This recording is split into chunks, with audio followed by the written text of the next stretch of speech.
You run into a friend you haven't seen since the separation, someone you trusted, someone you thought would be there when things got hard. You start to say hello, and something is off. The eye contact is wrong. The body language is guarded. There's a politeness that was not there before, the kind people use when they've already made up their mind about you and are just getting through the interaction. You realize, standing there, that she got to them first. You don't know what she said. You don't know when she said it. But whatever it was, it's landed. And this person, who you thought was your friend, now belongs to her version of you. You drive home, turning it over. How many others has she spoken to? What exactly has she told them? How long has this version of you been circulating while you were busy surviving the separation and trying to keep your life together? The answers don't come because a campaign happened in rooms you were not in, through conversations you will never hear. By the time you discover what's been said, it's already settled into fact for the people who heard it. Today's video is about reputation sabotage, a post-separation abuse tactic where your abuser destroys your social standing, your professional credibility, and your community relationships by spreading false narratives about you before you have any opportunity to present your own account. By the time you speak, the story has already been written. We covered flying monkeys and controlling narratives in earlier videos. Those tactics describe how she operates during the relationship, using proxies and controlling what you're allowed to say. Reputation sabotage is what happens after separation, when the campaign goes public. She is no longer managing your narrative inside the relationship. She is poisoning your world outside of it. Today we'll cover 6 forms of reputation sabotage. The first 3 target specific areas of your life: your social world, your children's school community, and your career. The last 3 target how your behavior is perceived. So your boundaries reframed as abuse, your calmness reframed as coldness, and your trauma response reframed as danger. And just a note, we are getting close to the end of the Blueprint of Family Violence Against Men series of videos. After this video, there are only 3 left, which is stalking and invasion of privacy, parallel parenting sabotage, and then lastly, weaponizing mental health. If you've been following the series, I thank you for being here. If you're new, every video in the Blueprint is available on this channel, and each one stands on its own. For those of you who are new here, this is Stand Again, a lived experience platform for male victims of family violence. Abuse is not limited to one gender, but this channel focuses on the male perspective because it is so often dismissed or misunderstood. If this content helps you, please like, subscribe, and add the words "Stand Again" into the chat. Those 2 words might just help a victim of family violence find their words. Okay, let's get into it. Reputation sabotage is the deliberate destruction of your standing in every domain of your post-separation life. Your social connections, your professional credibility, your role within your children's community. Your abuser spreads her version of events through channels you cannot track, to people you cannot reach, in conversations you might never hear. By the time you learn what has been said, it has become accepted truth in multiple contexts simultaneously. This tactic accomplishes 2 things at once. It isolates you because people who believe her narrative withdraw from you. And it discredits you because whatever you say is now filtered through the characterization she has established. If you deny her claims, you are suddenly defensive. If you present evidence, you are obsessive. If you move on with your life, you never really cared. If you struggle, you're unstable. Every response you can offer confirms some element of the story your abuser has told. The trap is designed so that there is no correct response. She has framed you in a way that absorbs everything you do and converts it into further proof. For men, reputation sabotage exploits a cultural script that has already been preloaded. She does not need to prove you are an abuser. She needs only to imply it. The cultural assumptions of male violence means that audiences fill in the gaps with their own worst-case scenarios. A suggestion that she left because she was afraid, becomes evidence that you were violent. A mention that things were difficult during separation becomes evidence that you were controlling. She supplies the trigger. Cultural assumptions supply the content. The specifics do not need to be provided because a template is already there waiting to be activated. Let's get into how. The first way is community smear campaigns. Community smear campaigns involve the systematic distribution of her false version of events through your social networks, mutual friends, neighborhood connections, and even community groups. She tells her story widely, and she tells it first. Each telling positions you as the problem. She frames it carefully, often through implication rather than a direct accusation. I can't say much, but just be careful around him. Or, I don't want to go into detail, but I'm not feeling safe. She doesn't need to provide specifics. The audience fills in the blanks, and what they fill in is typically the worst that she can imply. Listeners repeat what they've heard. The narrative spreads through channels you cannot track or intercept, mutating as it travels, becoming more alarming, more certain, more damning with each retelling. By the time you discover what's been said, it's already accepted truth in multiple social contexts. You notice it in stages. A mutual friend who stops returning calls, an invitation that doesn't arrive, a social gathering where people are polite but distant. You feel something has shifted, but you can't see the mechanism. You might try to address it, you tell your side, but you are now a man defending himself against accusations he was not prepared for. And a man who goes around telling people his ex is lying about him looks exactly like the person she may have described. For men already facing barriers to disclosure, community smear campaigns salt the earth around them. The friends you might have confided in have been primed to disbelieve you. The support you might have sought has been contaminated before you can reach it. Your abuser has not merely abused you. She has ensured the community you might have turned to for help has been turned against you first. Next is Schoolyard Narrative Seeding. Schoolyard Narrative Seeding plants concerning stories about you among other parents at your children's school. The school community becomes hostile territory to you. Other parents have clearly been told things about you. Mothers are visibly uncomfortable when you do school pickup. Whispered conversations stop when you approach. Invitations to children's parties never go to you, only to your abuser. Fathers already stand out at the school gate. In many school communities, mothers are the primary presence at drop-off, pickup, and school events, though that is slowly changing. When you were part of a couple, your presence was unremarkable. As a separated father, you are more visible. When that visibility becomes avoidance, when other parents edge away or avoid contact, the isolation is apparent to everyone, including your children. They see their father standing apart. They absorb what that signals, even if no one says a word to them directly. This form of reputation sabotage is particularly painful because your children pay the price for it. Their social world shrinks because of a campaign they know nothing about, run by the person who is supposed to be protecting them.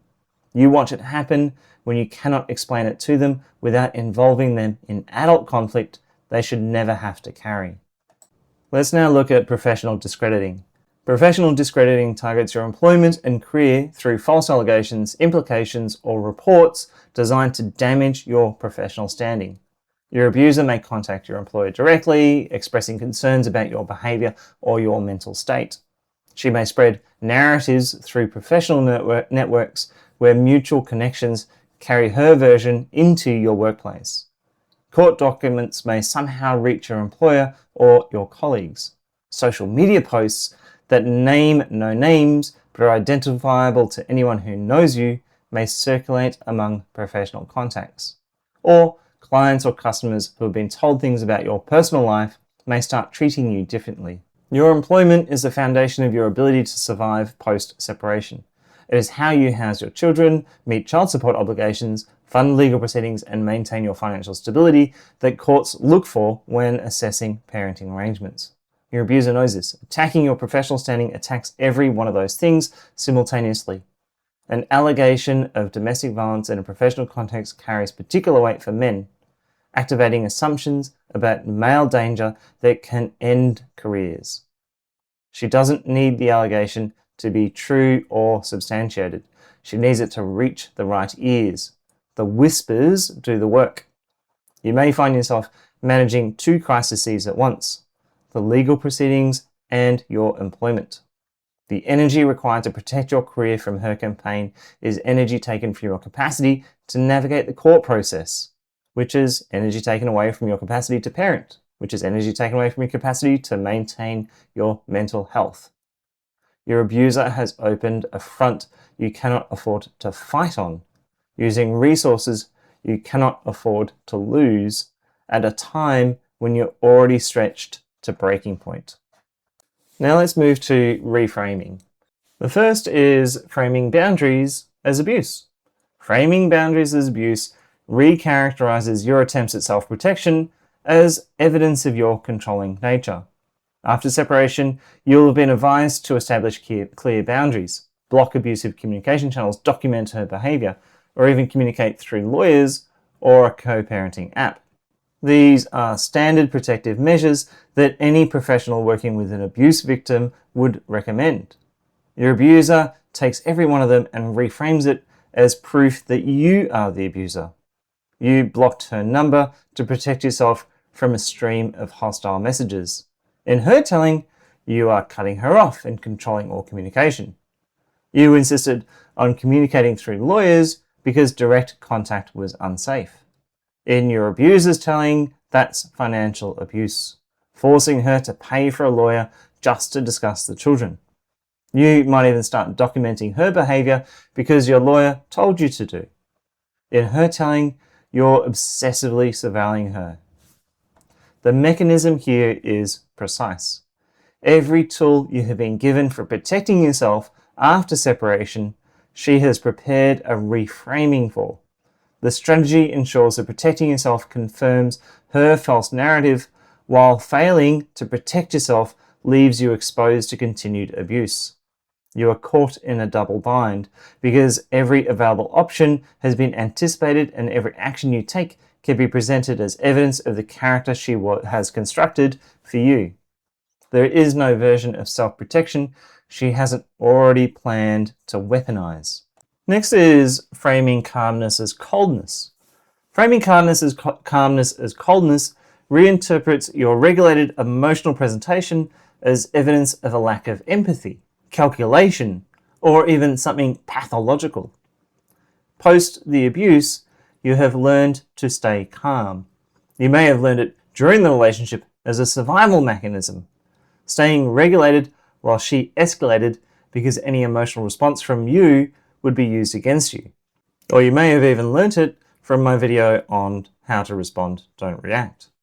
Whatever the source, your ability to remain calm is now treated as evidence that something is wrong with you. Your abuser describes your composure as chilling detachment.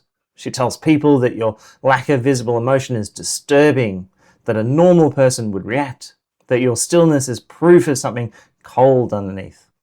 In court, her lawyer may describe your regulated presentation as concerning. And in conversations with professionals, your abuser may compare you to manipulators or sociopaths.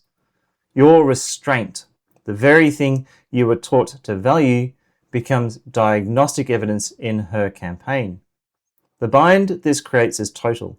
If you are calm, you are cold and detached, a man incapable of feeling. If you are emotional, you are volatile and unstable, a man who cannot regulate himself. There is no emotional presentation available to you that your abuser hasn't prepared to reframe.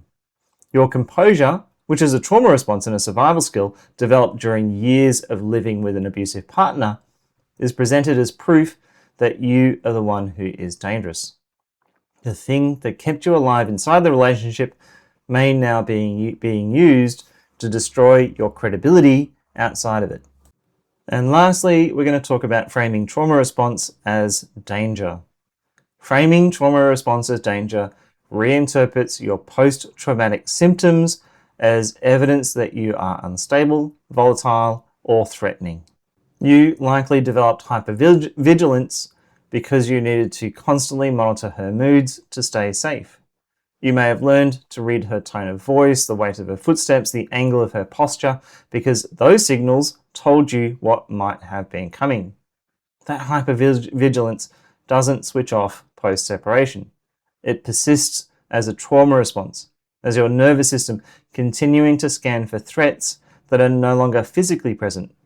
Your abuser takes that and calls it paranoia. She tells professionals you are irrationally suspicious, that you see threats everywhere, that you are not stable. Your startle responses, which your body learned because sudden changes in her tone meant danger, are presented as aggression. Your emotional dysregulation, which is a documented consequence of sustained abuse, is then presented as volatility. Your need to withdraw and recover is presented as disengagement from society and from your children. Every symptom that exists because of what she did to you is recharacterized as evidence that you are the one who is dangerous. This creates a cycle that feeds itself. The abuse caused the trauma symptoms.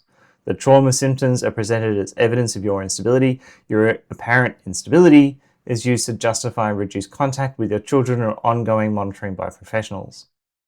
The loss of contact and the scrutiny deepens that trauma.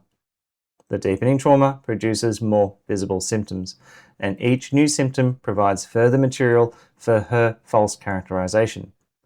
You are being punished for the wound that she inflicted, and the punishment makes the wound worse, which gives her more to point at.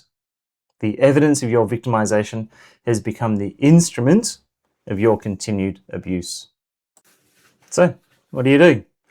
Well, firstly, you keep showing up. The natural response to reputation sabotage is to withdraw. You stop going to the school events because of the looks you're getting from other parents. You might even pull back from friends because you don't know what they've heard. Or you can even disengage professionally because you're afraid of what's circulating. Your world gets smaller, and that's exactly what your abusive partner wants. Every space you vacate becomes a space her false narrative fills unchallenged. Your abuser wants your absence because your absence is her evidence. The father who stopped coming to the school events, the friend who dropped off, the colleague who became distant. Your disappearance confirms whatever she told people about you. So, keep showing up. Keep going to the school gate. Keep attending the events. Keep being present at work. Keep being visible in your community. A constructive narrative requires maintenance. Reality does not. She will need to keep feeding the story to keep it alive. You just need to keep being yourself. The gap between who she says you are and who people see you to be will widen with every interaction. And eventually, her version cannot hold. That, sadly, takes time. And it takes patience you shouldn't have to have. But it is on your side. The second is do not chase the narrative. The instinct when you discover what she's been saying is to go to everyone and correct the record, to explain what really happened, to make sure people hear your side. Do not do this. You will not win a narrative war against someone who has a head start and an audience that has already been primed to believe her. Going around telling people your ex is lying about you makes you look exactly like the person she described. Obsessive, defensive, unable to let go. Your behavior is your better defense, not your words about her behavior. The people who form their own view based on what they see when they interact with you will come to their own conclusions. The people who accepted her version without ever speaking to you were never going to be people you could count on. That's a painful reality. It's also a freeing one, because once you accept it, you stop spending energy on an audience you are never going to reach and start investing in the life you are building on the other side. Reputation sabotage poisons your world so that the support, community, and connection you need after separation has been contaminated before you can reach it. Your abuser gets there first, she tells her version, and by the time you arrive, the room has already decided who you are. The hardest part of navigating this is accepting that you cannot control what your abuser says, and you cannot chase down every person she has spoken to. What you can control is whether her campaign achieves its objective, which is your disappearance from the world. If you withdraw from your community, your children's school, your professional life, your friendships, she wins. If you keep showing up, calm and grounded and present, the picture people form of you starts to come from their own experience rather than from her account. That takes time. It is unfair that it takes time, but it happens. You are not the person your abuser has described. The people who matter will see that in time.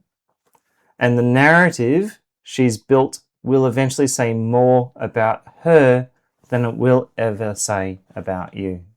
This is Stand Again, lived experience platform for male survivors of family violence. Please like, comment, and subscribe. Your voice might just help another man find his.